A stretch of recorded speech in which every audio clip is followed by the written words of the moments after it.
Well, hello and welcome to Kickback Crochet. You know, I often muse on how difficult it is to form words or coherent sentences after working a night shift, but this week has been a special challenge. I was off for the 4th of July, which was lovely because we were able to entertain my bonus daughter, my husband's youngest, for her birthday and spoil on her and her sissy and her daughter, our adorable 14-year-old granddaughter, who is wise beyond her years and a fantastic artist in her own right. But here's the thing: if you're off two, you work two. You're off two, and you work one. Intelligent thought, or really any thought at all, becomes a challenge. But I wanted to muse on, first of all, how much I love this very easy blanket stitch. It is wonderful if you like to make a blanket with nice straight edges and nice neat rows, but counting is not for you.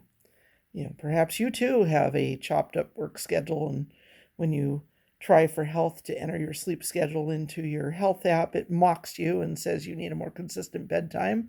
You know what, health app, I don't need your judgment. I need to live indoors and be able to, like buy groceries. And this is the work I was called to, being a night shift nurse. So, you just need to withhold your judgment and just tell me my average numbers of sleep per day, so I know if I'm on track for health and like not going to permanently modify my genetic code in a way that's going to kill me somehow, or maybe turn me into an angry mutant that has amazing charting skills, but also no social skills. But anyway, I got off track there. This is a very simple stitch. It's a single crochet, a half double crochet, then a double crochet, and it just repeats over and over and over and over. Kind of like how, we work until we either retire or die. Oh boy, that turned dark in a hurry. Sorry, everyone. I really am very happy. Just a little demented from working my chopped up work schedule. I usually like to work my 3 night shifts in a row.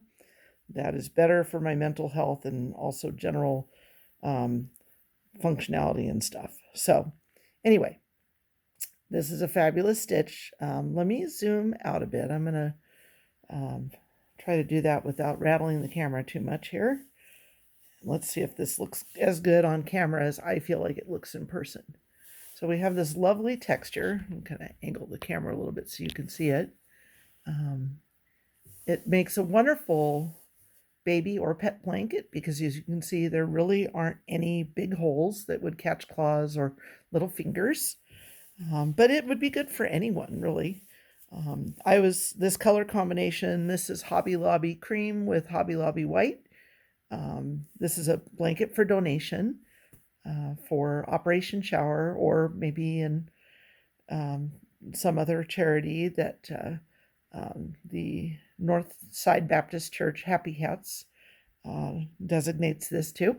But I was inspired by some really cool beach towels that are striped in white and yellow. I just thought that was a very smart and fun look. So anyway, just kind of keep your color blocks even. The highly scientific way I do this is with a ruler, but also honestly the lazy way, which is just fold it over like this and see, if your edges pretty much match up. And you can also count. You can count your repeating patterns. So this is basically like a really tight shell. So 1, 2, 3, 4. All right, nailed it. Another way to know if you're on track are all your color changes on the same on the same vertical edge of the blanket? If so, odds are pretty good that your blocks are going to be nice and even. So how do you start this blanket, you ask? Well, chain a multiple of 3 plus 2 more. So let's come to the end of a row here, and I'll show you the turning part because that can be challenging. So let me slow that down a little bit. So see how we have this double crochet at the end of this row? We're going to go into it. Sorry, it was probably a single crochet. Lies. This was a single crochet. See this little center of it? Try to kind of expand that a bit more. We're going to yarn over, poke that hook in and double crochet to finish our row. Now you can either turn it and chain one, or you can chain one and turn. Ultimately, it's going to wind up the same. So you do whatever's comfortable for you. So now we're going to go into this first space, single crochet, go into the second stitch, space, whatever you want to call it, half double crochet, whoops, or we can screw that up. Try that again. Half double crochet, and double crochet.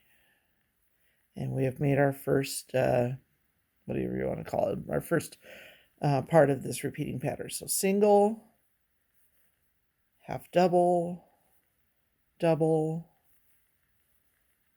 and keep on trucking. So one other safety hint from your friend, the nurse, is if you vape, and gosh, I hope you can stop. It is hard to stop vaping and smoking.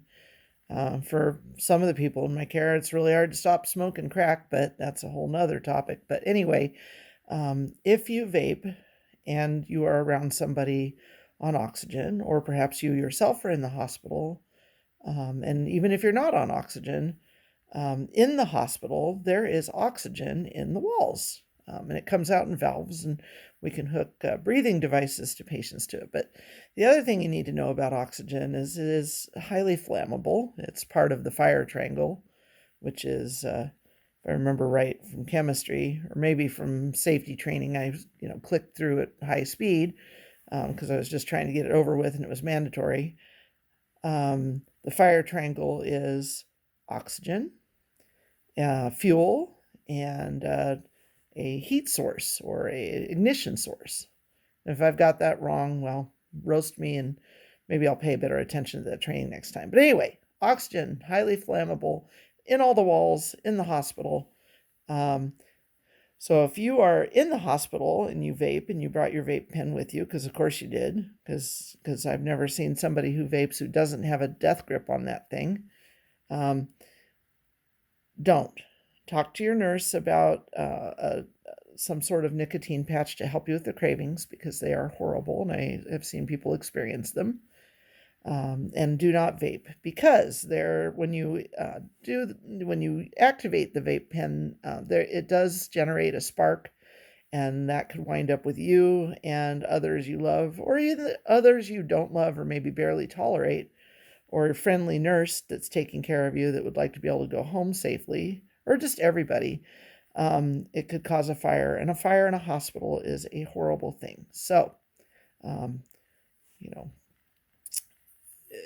be safe when you're crocheting, and be safe when you're vaping. And that concludes today's crochet ramblings.